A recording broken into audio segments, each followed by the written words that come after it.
So my name is Janiqua Bay. I am originally from Brooklyn, New York, but I was raised in a small town in North Carolina called Warsaw, North Carolina.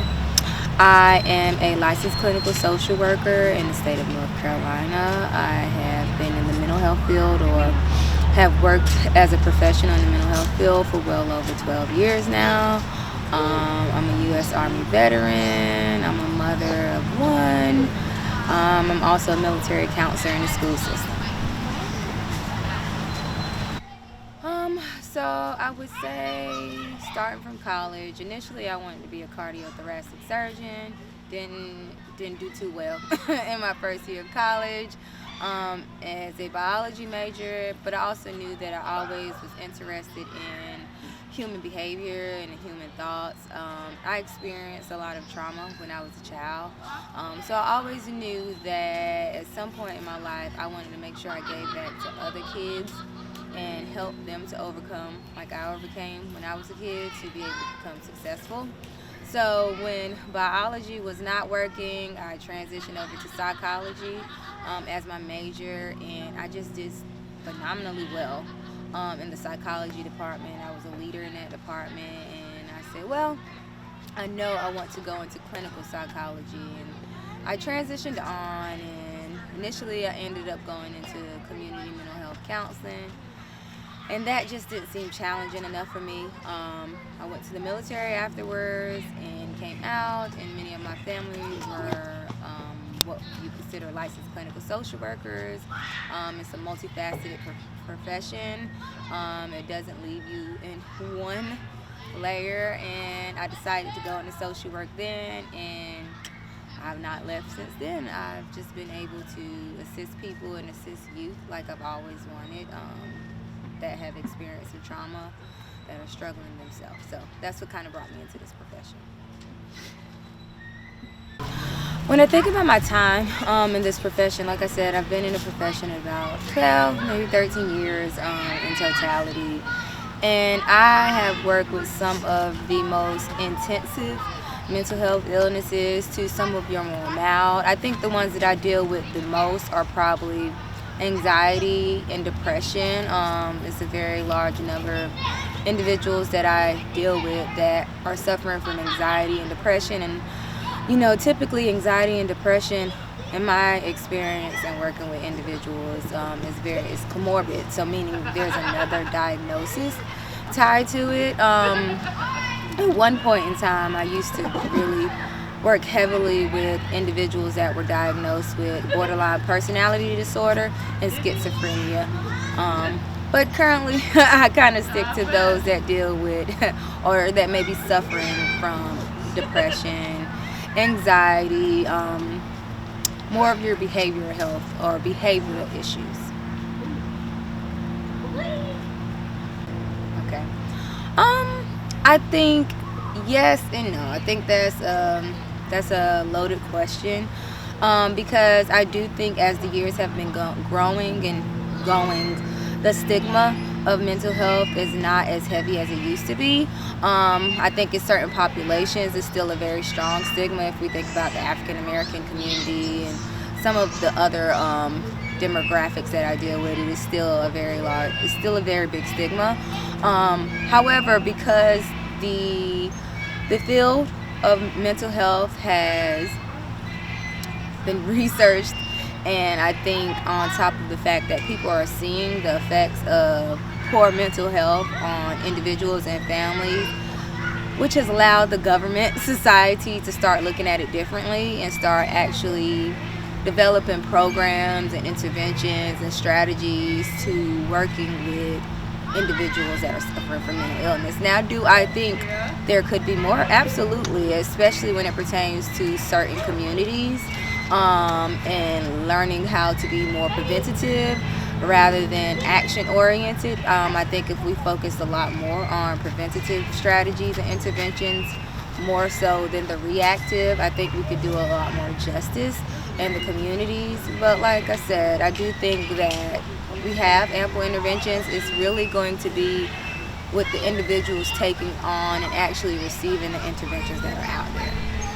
Individual mental health I work with a lot of youth. I work with a lot of children. My specialty population is ages 11, starting from ages 11 and up, and I really hone in on the parents. So when I focus just on that area and that specialty, families play a big role in the individual's mental health, especially when it comes to the child. What sometimes we forget is that when we're upbringing a child, and sometimes, and majority of the time, not sometimes, families, parents are just doing the best that they can given what they're, what they have and the environment that they're in. But sometimes we forget that our children are modeling us. Parents, families are the first model of what or how they should live in this world, how they should run in this world, how they should look at society.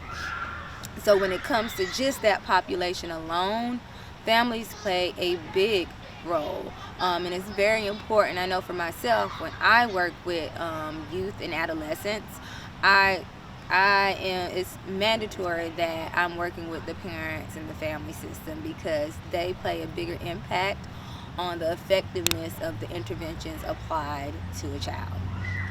Now, and all of that, ultimately, it's the individual's choice on whether they want a service to be effective for them. Because while families play a role in the detriment or the progress of someone's mental health, ultimately, if the child or the adult does not see a reason to change or does not see a reason to make change, then there's change won't happen, because everyone is accountable for themselves. That's something we teach you, that accountability. So therefore, I can't make, nor can a mother or father make anyone do anything that they choose to not do. If you have any inclination or any idea that, or feeling that, your family member is suffering, their mental health is suffering, what's important for you to do, the initial step, is just be supportive of them. A lot of times we're in families where judgment is heavy, therefore people feel shameful to even express what may be going on for them. So one, just being there as a support system for someone, validating what they may be experiencing, normalizing that everyone is experiencing something, and also taking the next step and actually helping them get help. Because sometimes we stop there. If you're not a mental health professional, and I remember myself not being a mental health profession, thinking I can, or professional, thinking I could help all of my family members with all of their issues, and then it burnt me out, and then I felt resentment. So for individuals, family members that are not mental health professionals, the next step you would want to take is helping that family member seek help, and making sure you're providing them all the support, love, and nurturance when you're assisting them seeking help, so they don't feel shameful or feel crazy, because that's the stigma. If you're seeking any mental health services, you must be crazy or something's wrong with you. Letting them know that there's nothing wrong with you. Sometimes, just like our physical health breaks down, our mental health breaks down when we don't take care of it. And just reminding that to our family member as they're, going through such a sensitive and very vulnerable experience.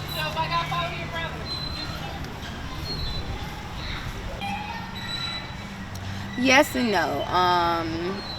In respects to those that study psychopharmacology and those that are medication management providers, I am a therapist, so I don't prescribe any form of medication to my clients. Now, if I ever feel as if they're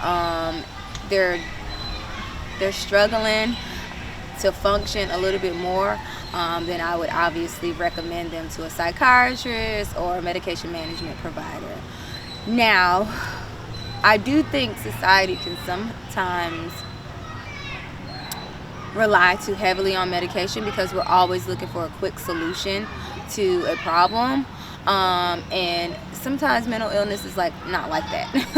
It requires work, just like you require work to build up your muscle in your body. If you're working out, you're trying to gain muscle, or just like you're trying to maintain a certain shape with your physical health, you have to work out, and that's a diligent process. You can't just not eat and expect your body or your health, your physical health, to maintain. So just the same diligence we put into our physical health, we have to put that into our mental health. And sometimes I do feel like the quick fix is, oh, do you need, let me prescribe you this, which can lead to other ailments that have nothing to do with the mental illness itself. And then if you are having side effects that affect your physical health, then again your physical health becomes a detriment. Now, do I believe that there are some mental illnesses that require medicine? Yes, absolutely. And do I think even in that time when the functioning is so severely impaired that medication is needed? Absolutely. So there are times where I will talk to my clients and say, hey, have you considered this? But that's not the first thing on my agenda when I'm, working with someone. So yes and no, society can weigh heavily on medication, but I also do think there's a time when medication is required and needed.